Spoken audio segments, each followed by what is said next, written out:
দাবি ন্যায্য দাবি আমার দাবি এই দাবি মানিল আমার দাবি ন্যায্য দাবি এই দাবি মানিল আমার দাবি মানিল এনএসএম কর্মচারী করো এনএসএম কর্মচারী পে স্কেল প্রদান করো সপ্তম দরমহা আমার দাবি ন্যায্য দাবি জিন্দাবাদ জিন্দাবাদ জিন্দাবাদ ইনকলাব জিন্দাবাদ জিন্দাবাদ জিন্দাবাদ লং লিভ আটুয়া লং লিভ এনএসএম কর্মচারী সপ্তম দরমহা প্রদান করো এনএসএম কর্মচারী সপ্তম দরমহা প্রদান করো এনএসএম কর্মচারী পে স্কেল প্রদান করো এনএসএম কর্মচারী গ্রিনার ব্যবস্থা করো এনএসএম কর্মচারী সরকারি সা-সুবিধা প্রদান করো ইনকলাব জিন্দাবাদ এই দাবি মানিল ইনকলাব জিন্দাবাদ ইনকলাব জিন্দাবাদ দাবি এই আমার দাবি এই দাবি মানিল সপ্তম দরমহার মধ্যে আমাকে প্রদান করো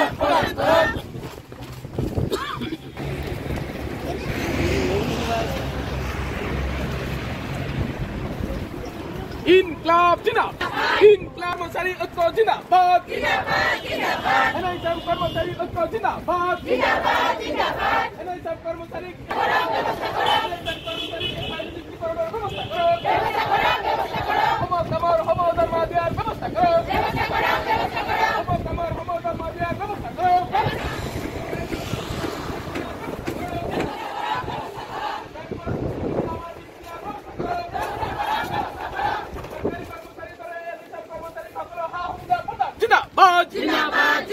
এনএসএম কর্মচারী ঐক্য জিন্দাবাদ দরমা দেওয়ার ব্যবস্থা করো সপ্তম দরমা আয়োগ মতে আমাকে দরমা দেওয়ার ব্যবস্থা করো এনএসএম এনএসএম কর্মচারী স্থায়ী সপ্তম দরমা আয়োগ মতে আমাকে দরমা দেওয়ার ব্যবস্থা জিন্দাবাদ এনএসএম কর্মচারী ঐক্য জিন্দাবাদ বলে আমি এক প্ৰকাৰ শোষিত বঞ্চিত লাঞ্ছিত আজি অতি দুখেৰে ইয়াতে আমি আজি উপস্থিত হ'ব লগা হৈছে এজন পঞ্চায়তৰ কথাৰে মই আৰম্ভ কৰিছোঁ দুখবোৰ ধূলি নহয় জোকাৰিলে যাব মন পাথৰ নহয় ভাঙিলে নীৰৱে ৰ'ব মনবোৰ আমাৰ ভাঙি গৈছে সেইকাৰণে আমি নীৰৱে থাকিব পৰা নাই আজি আমি ইয়াতে ঐক্যবদ্ধ নিজৰ ন্যায্য প্ৰাপ্তিৰ কাৰণে আমি আজি ওলাই আহিছোঁ চৰকাৰ এই মাধ্যমৰ জৰিয়তে সংবাদ মাধ্যমৰ জৰিয়তে মই মুখ্যমন্ত্ৰী মহোদয় ডাঙৰীয়া আপোনাক অনুৰোধ কৰিব বিচাৰিছোঁ এবাৰ অলপ সময় আপুনি আমাৰ কথা এবাৰ ভাবিবলৈ অলপ চেষ্টা কৰক নিয়মীয়া কৰ্মচাৰীসকলৰ দৰে চৰকাৰী সুবিধাসমূহ নিশ্চিত কৰক all Assam health technical welfare association long leave 4 মাৰ্চৰ পৰা 6 মাৰ্চলৈ কৰ্মসূচী কাৰ্যসূচী সফল কৰক আমাৰ সময় দৰমহা দিয়াৰ ব্যৱস্থা কৰক দৰমহা আদায় দিয়ক বেংকৰ পৰা লোন দিয়াৰ ব্যৱস্থা কৰক নিয়মীয়া কৰ্মচাৰীসকলৰ দৰে চৰকাৰী সুবিধাসমূহ নিশ্চিত কৰক all Assam health and technical welfare association long leave 4 মাৰ্চৰ পৰা 6 মাৰ্চলৈ কাৰ্যসূচী পালন কৰক আমাৰ দাবী ন্যায্য দাবী এই দাবী ন্যায্য দাবী আমাৰ দাবী মানিবই লাগিব এনএসএম কৰ্মচাৰী ঐক্যবদ্ধ থাকক আমি all Assam health and technical welfare association NHM আসামৰ তৰফৰ পৰা আজি 3-দিনীয়া কাৰ্যসূচীৰে 4 মাৰ্চৰ পৰা 6 মাৰ্চলৈকে 3-দিনীয়া কাৰ্যসূচীৰে আমি কৰ্মবিৰতি কাৰ্যসূচী হাতত লৈছোঁ আৰু তাৰে অংশ হিচাপে আজি দ্বিতীয় দিনাখন আমাৰ গোৱালপাৰা জিলাৰ ৰংজুলি ব্লকভিত্তিত আমাৰ এনএইচএম কৰ্মচাৰীৰ যিখিনি কৰ্মী আছে তেওঁলোকে একগোট হৈছে আৰু ইয়াতে আমাৰ বিভিন্ন দাবী লৈ প্ৰতিবাদ সাব্যস্ত কৰিছে বিভিন্ন সময়ত আমাৰ চৰকাৰৰ লগত আলোচনা হৈছে বা আমি মেমৰেণ্ডাম যোগেদি আমাৰ যিখিনি অভাৱ অভিযোগ সেইখিনি চৰকাৰক অৱগত কৰাই আহিছিলোঁ কিন্তু দেখিছোঁ চৰকাৰে আমাক যেনেকৈ সহায় সহযোগিতা আগবঢ়াব লাগিছিলে তেনেকুৱা ধৰণৰ সহায় সহযোগিতা পোৱা নাই যোৱা ফেব্ৰুৱাৰী মাহৰ 20 তাৰিখে গুৱাহাটীৰ সচলত আমি এদিনীয়া প্ৰতিবাদ সাব্যস্ত কৰিছিলোঁ। তাৰো পৰাও আমি কোনো ধৰণৰ মানে ভাল সঁহাৰি চৰকাৰৰ পৰা পোৱা নাই। তাৰ পিছৰ পৰাই আমি মাৰ্চ মাহৰ 4, 5, 6 এই 3 দিনীয়া কৰ্মবিৰতি কাৰ্যসূচী হাতত লৈছোঁ।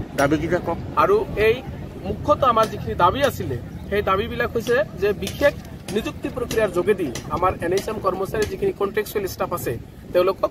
পাৰ্মানেণ্ট নিযুক্তি দিয়াৰ ব্যৱস্থা কৰিব লাগে। তাৰপিছত হৈছে কি যে আমাৰ যিটো দৰমহাৰ গাঁথনি সেইটো একেবাৰে ন্যূনতম। বৰ্তমান সপ্তম দৰমহা আয়োগ চলি আছে, গতিকে আমাক যিমান দিনলৈকে পাৰ্মানেণ্ট নকৰে তেতিয়ালৈকে আমাৰ সপ্তম দৰমহা আয়োগ মতে দৰমহাটো নিৰীখ ঠিক কৰিব লাগে। তাৰপিছত হৈছে আমাৰ যিখিনি সা সুবিধা চৰকাৰী যিখিনি ৰেগুলাৰ ষ্টাফ আছে তেওঁলোকৰ যিখিনি সুবিধা আমাৰ NHM কৰ্মচাৰীসকলক প্ৰদান কৰিব লাগে। যেনেকৈ আমাৰ ছুটি, তাৰপিছত কোনোবা যদি কৰ্মৰত অৱস্থাত কি হৈছে মৃত্যুবৰণ কৰিছে তেওঁলোকৰ মৃত্যুৰ পিছত এটা মানে চৰকাৰী সুবিধা দিব লাগে। তাৰপিছত আমাৰ স্বাস্থ্য বীমা লাগে। তাৰপিছত বেংকৰ পৰা আমি লোন নাপাওঁ, সেই লোনৰ সুবিধা কৰিব লাগে। তাৰপিছত আমাক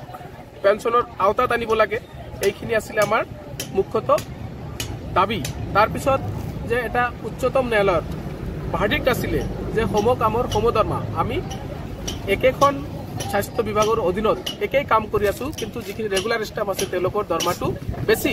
অথচ আমি আজিৰ দিনত আধা দৰমহাত কাম কৰিব লগা হৈছে। গতিকে উচ্চতম ন্যায়ালয়ৰ এই ভাৰ্ডিক্ট মতে যে সম কামৰ সম দৰমহা দিব লাগে, আমাৰ ক্ষেত্ৰত সেইটো অনতিপলমে প্ৰযোজ্য কৰিব লাগে। মুঠতে এই দাবীকেইটা লৈ আমি প্ৰতিবাদ সাব্যস্ত কৰিছোঁ। আমাৰ চৰকাৰৰ প্ৰতি বিনম্ৰ আবেদন যে আমাৰ NHM কৰ্মচাৰীসকলৰ এই অসুবিধাবিলাক অতি সোনকালে আঁতৰ কৰক আৰু আমি আমাৰ যিটো কৰ্মবিৰতি কাৰ্যসূচী লৈছোঁ এই কাৰ্যসূচীতে আৰু আগবাঢ়ি যাব লগা নহয়। কাৰণ আমি নিজেও দুখিত, আমাৰ সাধাৰণ মানুহক স্বাস্থ্য সেৱাৰ পৰা বিৰত ৰাখিব বিচৰা নাই। গতিকে চৰকাৰৰ যদি সদিচ্ছা থাকে অতি সোনকালে আমাৰ দাবীসমূহ মানি লওক।